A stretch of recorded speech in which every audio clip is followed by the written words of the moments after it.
सरना धर्म कोड की मांग को लेकर लगातार कांग्रेस जो है वो प्रदर्शन कर रही है। आज कांग्रेस की ओर से एक दिवसीय प्रदर्शन किया जा रहा है और कांग्रेस का कहना है कि जब तक सरना धर्म कोड लागू नहीं होगा कांग्रेस इसी तरीके से अपनी आवाज को बुलंद करेगी। इस वक्त हमारे साथ पूर्व मंत्री बन्ना गुप्ता मौजूद हैं। बातचीत करते हैं कि 2020 में विशेष विधानसभा सत्र आहूत करके आप लोगों ने इस विधेयक को राजभवन के माध्यम से केंद्र सरकार को भेजा गया था, लेकिन क्या लगता है अब तक क्यों इस विधेयक को लेकर कोई पहल नहीं की गई है? देखिए, हम लोगों ने सदन में मंत्रिपरिषद की बैठक में तय किया, फिर सदन में भी बहुमत के साथ पास किया, लेकिन भारतीय जनता पार्टी कभी भी झारखंड के आदिवासियों के जो है मान सम्मान, स्वाभिमान, उसकी सुरक्षा और उसके संस्कारों के प्रति कभी भी गंभीर नहीं थी। और यही कारण है कि उन्होंने इस संवैधानिक कोड को जो है सरना कोड को लागू करने में कहीं न कहीं रोक टोक की है। एक तरफ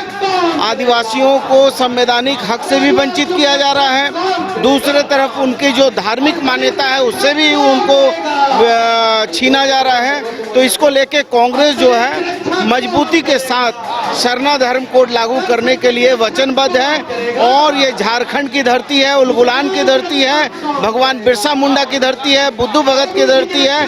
इस धरती में हमने अंग्रेजों को भी परास्त किया है, तो इनको भी परास्त करेंगे। जिस तरीके से जातिगत जनगणना के लिए इनको नतमस्तक होना पड़ा, इसके लिए भी उसको नतमस्तक होना पड़ेगा। बीजेपी का आरोप है कि आप लोग जनता को दिग्भ्रमित करने की कोशिश कर रहे हैं। आप लोग त्रुटिपूर्ण विधेयक भेजते हैं और बोलते हैं कि केंद्र सरकार जो है वो पहल नहीं कर रही है। देखिए, केंद्र सरकार की नीयत साफ नहीं है। इस देश के प्रधानमंत्री ने जिस तरीके से पाकिस्तान के साथ युद्ध हुआ और हमारी सेनाओं ने जिस तरीके से मुंहतोड़ जवाब दिया, ये अपने आप में बहुत अनूठा और अद्भुत है।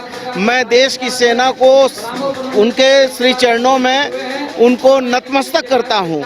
और इस देश के महान कवि माखनलाल चतुर्वेदी ने कहा था कि चाह नहीं मैं सुरबाला के गहनों में गूथा जाऊं, मुझे तोड़ लेना बनमाली देना, तुम उस पर फेंक मातृभूमि पर शीश चढ़ाने जिस पर जाए वीर अनेक। लेकिन आज इनके मंत्री, आज इनके डिप्टी सीएम ये कह रहे हैं कि सेना जो है वो मोदी जी के चरणों में नतमस्तक है। आप बताइए इनकी सोच कितनी गंदी है। और जब देश की सेना हमला बोल चुकी थी और जब पाकिस्तान नतमस्तक हो चुका था, उस समय पाक अधिकृत कश्मीर हमारे कब्जे में आ जाता, लेकिन ये अमेरिका के डर से अमेरिका के राष्ट्रपति के सामने घुटने टेक दिया और इस देश के मान सम्मान, स्वाभिमान को गिरवी रख दिया। पूर्व मुख्यमंत्री चंपई सोरेन का कहना है कि सरना धर्म कोड लागू होने से पहले डिलिस्टिंग होना चाहिए। कई ऐसे लोग हैं जिन्होंने धर्म परिवर्तन किया है, आरक्षण का लाभ भी उठा रहे हैं, तो उन्हें आरक्षण का लाभ नहीं उठाना चाहिए, जिस वजह से डिलिस्टिंग होना चाहिए। और इसकी शुरुआत वो 30 जून से भोगनाडीह से करने वाले हैं। देखिए, ये किसने क्या कहा मैं नहीं जानता हूँ, लेकिन इनका बस चले तो ये जात धर्म में तो तोड़ जोड़ कर रहे हैं, इनका बस चले तो जानवरों में भी तोड़ जोड़ कर दें। ये सिर्फ अपने राजनीतिक स्वार्थ और उद्देश्य के लिए जो आदिवासी सरना धर्म है, ये जो धर्म है ये प्रकृति से जुड़ा धर्म है। ये जंगल जल, जंगल जमीन को प्यार करने वाले लोगों का धर्म है।